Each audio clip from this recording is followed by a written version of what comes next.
In 1969, Charles E. Perry, founding president of Florida International University, and the original founders first stepped foot on the Florida International University campus.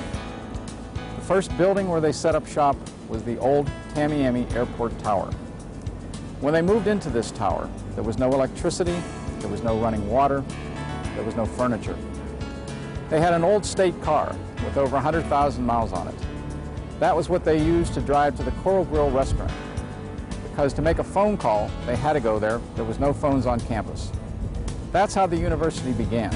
That's how Florida International University had its start, which has developed into one of the fastest growing, best universities in the United States of America today.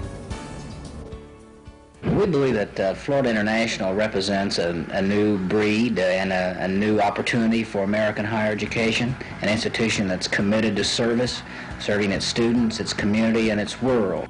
I was really excited about coming to see this new university, Florida International University, and I arrived in the evening. They take me out for a very nice dinner, and they drive me out to the university at 8 o'clock the next morning, and it's an empty airport.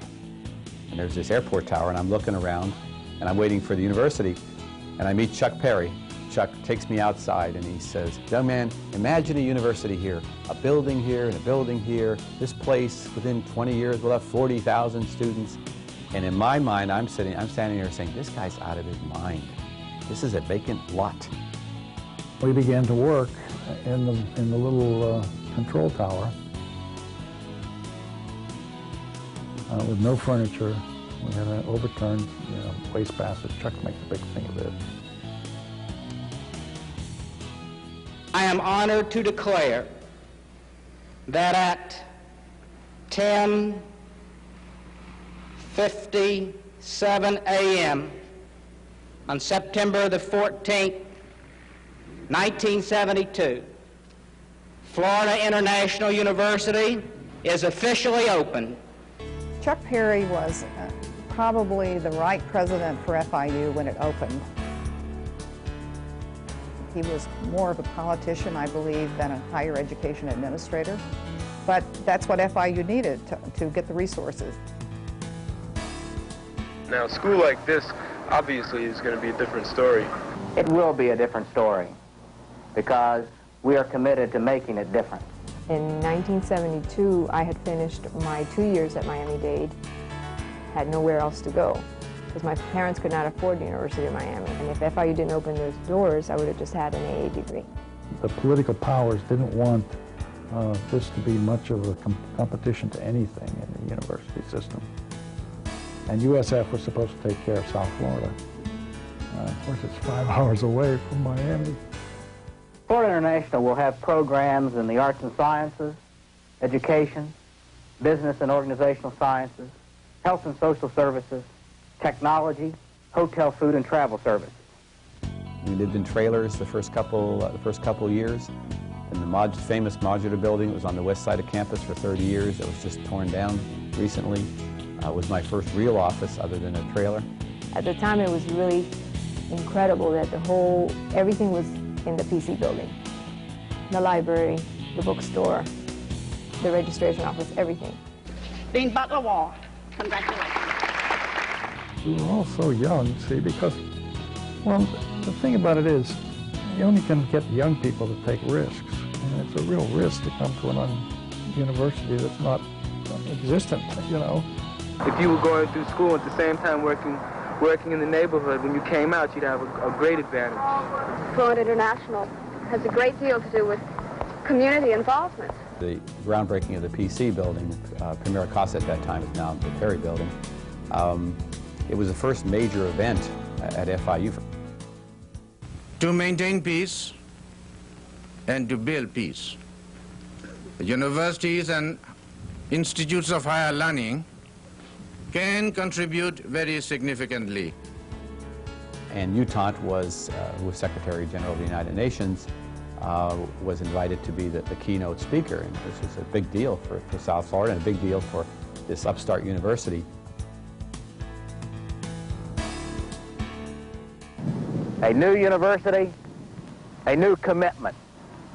It's a challenge. It's an opportunity. It will be done. How will it be how will it be?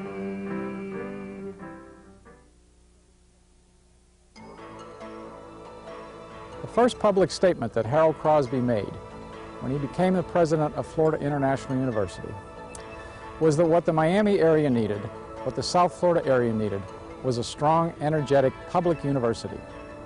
However, unfortunately for Harold Crosby, he assumed the presidency during a time of economic recession and revenue shortfalls from the state of Florida. The Crosby administration was a period of self-reevaluation and self-reassessment for the university. This is perhaps the most difficult university presidency in Florida because it requires dealing with the largest and most complex, most diverse community. There's not a lot written or said about the Crosby years, and probably the main reason is because things were pretty quiet during that time. It was with some trepidation that people welcomed the new president. His agenda was clearly to keep the university on track. The university had been growing at a rapid pace. I mean, everyone around the state had noticed the growth of FIU. Chuck Perry had taken us a long way in a short distance, and we were afraid that that President Crosby was placed there to slow down our growth, to slow down our progress, to kind of put us as a regional school. The effect of the vote yesterday, unfortunately, would be simply to stop any prospect of getting this campus open and operating during the coming year, or indeed for the foreseeable future. You know, Perry did this, and we had students, 5,300, 5,400 students the first day and so forth. And when Crosby came in and said, okay, let's reflect a little bit. Let's sit back and say, who are we? Who do we want to be? Where are we going? And he could do that with his maturity. He had a calm demeanor. He did not get excited easily. In Miami, if you have a calm demeanor and you don't get excited easily, you stand out. You're different, and clearly that distinguished him. That may have been healthy for FIU at that particular period. I would like to be remembered as perhaps a steadying hand in a time of some turbulence. Somehow I got a call to go up and meet with President Crosby, and I was asked if I would help him conceptualize and then perhaps lead in the development of the university's first full-blown self-study effort. The Miami Herald ran a story about the success and the importance of this study as a contribution to the community. Looking back, I would think that the self-study, which engaged so many people positively at the university during the Crosby years, was one of the major contributions of President Crosby's administration. And I think in the hard times, it provided a good, meaningful, substantial activity to engage the faculty.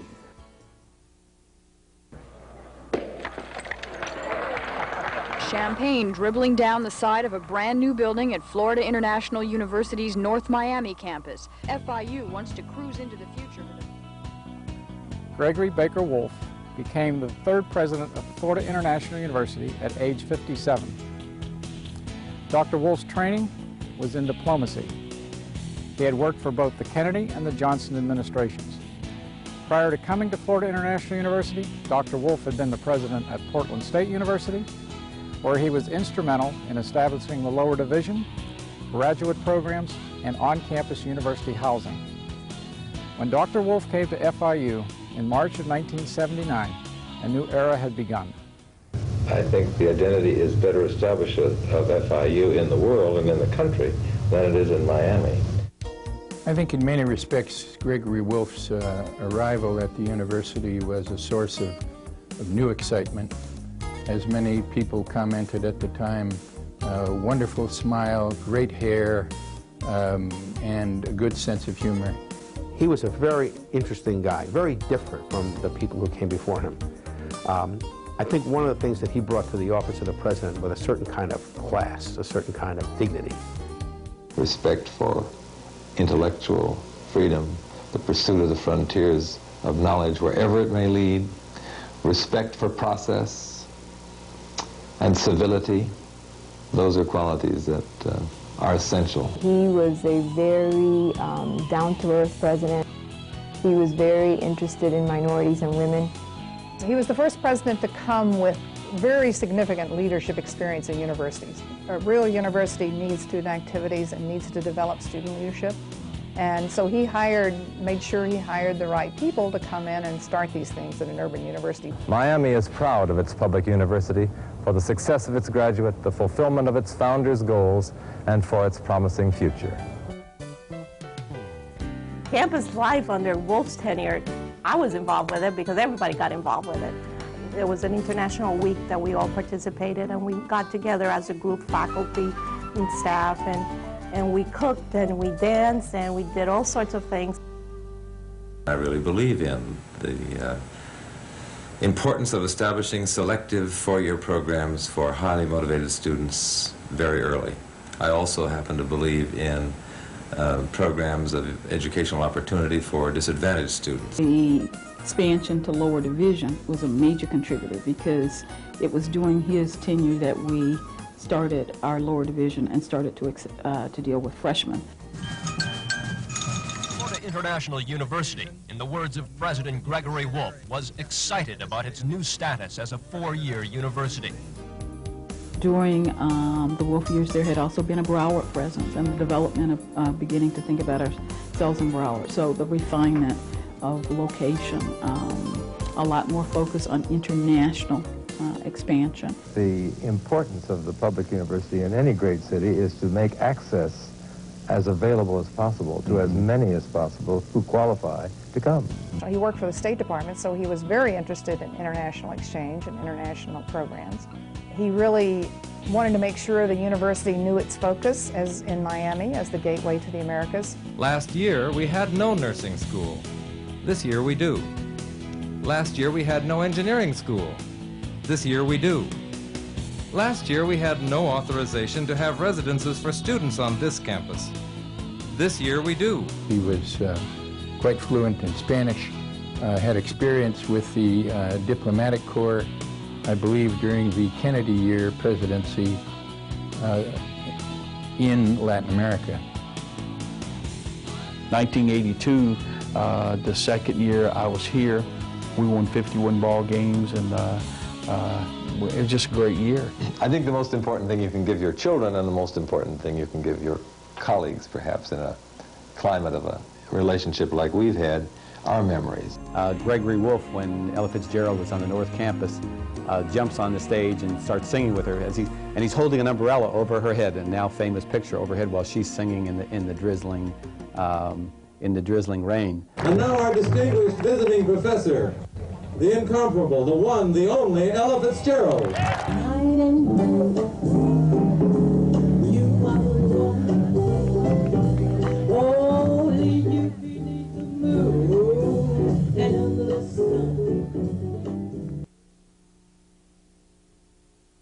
I acknowledge personally what my role was. Hal certainly acknowledged his, and Greg his, in terms of the transition and the growth and development of this institution. And I'm certain that whomever this fourth guy is going to be, that he will acknowledge his role. President Medique tells the story of his favorite cousin, Lydia. Lydia had lived in Miami for 20 years. Lydia lived only a mile and a half from FIU. Upon his selection as president, she called to congratulate Mitch, tell him how happy she was for him, how proud the family was of him, and what a great job she thought he would do as president.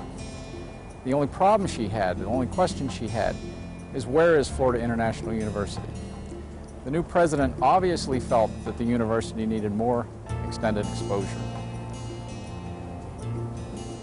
I pledge to you today that I will work with undivided energy, attention, and enthusiasm to make FIU not just another university, but a true paragon of academic and administrative excellence, a model for similar universities in this state, across the nation, and around the world.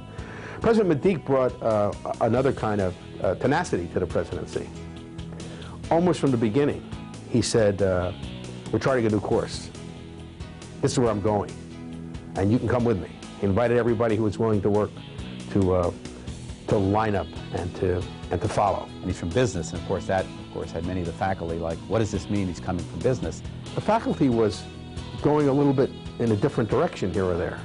And it was interesting because I think that he always wanted to be most respectful of the faculty. From day one, Mitch Maydick has had incredible energy, incredible passion for the university, and he's had a vision which has managed to sustain itself, largely because the vision tapped into where the faculty wanted to see the university go. We started 20 years ago, opened our doors 20 years ago today, and we are, as far as we've been able to determine, the youngest university ever to be invited to that exclusive club called Nostalgic. He set this place on fire. People began to realize that this guy isn't just a businessman, but he's a renowned scholar. He had written several books. He knew academia, and in fact, very quickly the faculty embraced him, and I thought that was just terrific. He believed in dreams, and he had a dream for this university. And we're going to be a major university. We're going to have 30,000 students, and at the time we had, what, 15 or so. And we were going to have a law school, and we were going to have a football. I mean, he went on architecture and PhDs. And the person was sitting next door and says, "Oh God, dream on. Another Don Quixote here," you know. And, but I tell you, I must say, he could really visualize a major university that, you know, made a major impact to this community. The cultural diversity found in the school is absolutely unbelievable. The reason I chose FIU was because it has a great environment, great facilities for students to reach their goals. We feel that we should be one of the leading public universities in the nation. Dr. Maydick allowed us to dream much higher than we ever thought we could reach. When he came in and he said that he wanted us to be the UCLA of the South, a lot of us thought, well, we want to be different, but what he was allowing us to do is to think very, very high.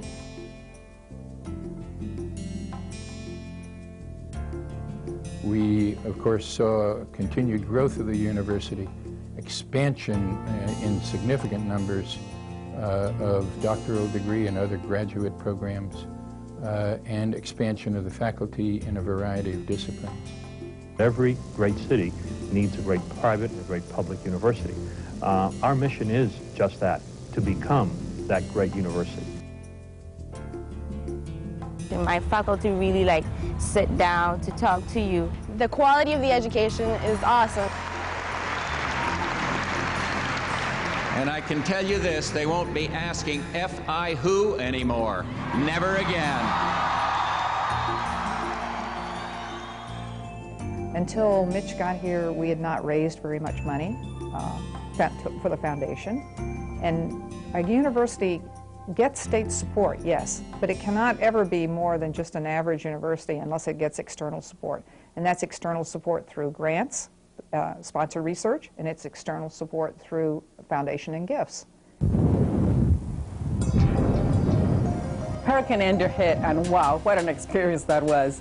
We all looked around and saw the devastation that was just absolutely incredible. We sort of mobilized the 100 students that were there. We went to the bookstore and we got T-shirts that said FIU. And we took all 100 students into the ballroom and we started making phone calls. And the next thing we knew, within that week, we had 350,000 pounds of supplies. There's never been a better time to be at FIU. Well, the Maydick years have just, they speak for themselves. We've, more than doubled in student size. Our budget has astronomically grown to $550 million. Graduate programs, you name it, it has happened in the Maydick years. Good, strong leadership. I think leadership comes in the form of having a vision, knowing where you want to go, hiring the best people you can to make that happen. I think that's where Mitch has done so well. FIU is growing, not only in its size of its campus, but with the football team and the larger student body, it's becoming a real campus. To see thousands of students and the faculty all supporting football as strongly as they did was a surprise for me. There's no question that someday there will be a football team. Now, we may not see that day, but Florida International University will have a football team. Time to get big, time to put a little excitement into the school, and as we're doing here in Panther Ridge, woo!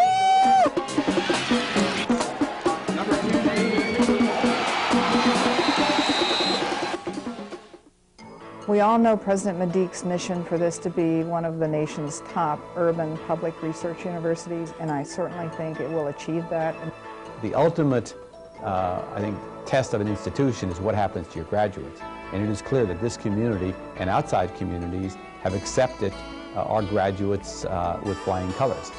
Clearly, we are going to continue to grow in enrollment. My guess is we will get close to 50,000 students. Biscayne Bay campus will be fully developed.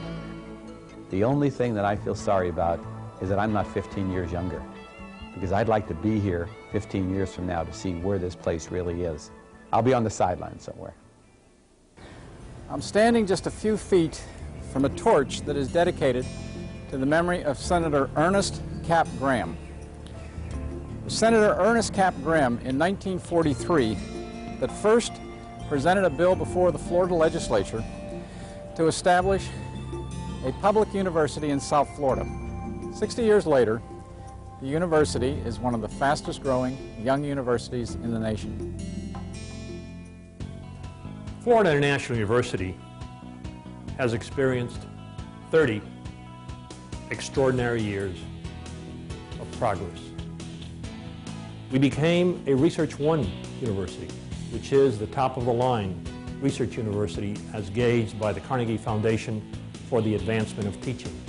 And we added a chapter of Phi Beta Kappa, the most distinguished academic fraternity in the American higher education world. We've also added a law school, architecture school, and a football team, and dozens of doctoral programs and master's programs. But you can say that's a lot. Maybe it is, but it really is a beginning. It's a beginning of the next 30 years. The real story of our university, however, has not unfolded in our classroom or in our laboratories, of which there are many.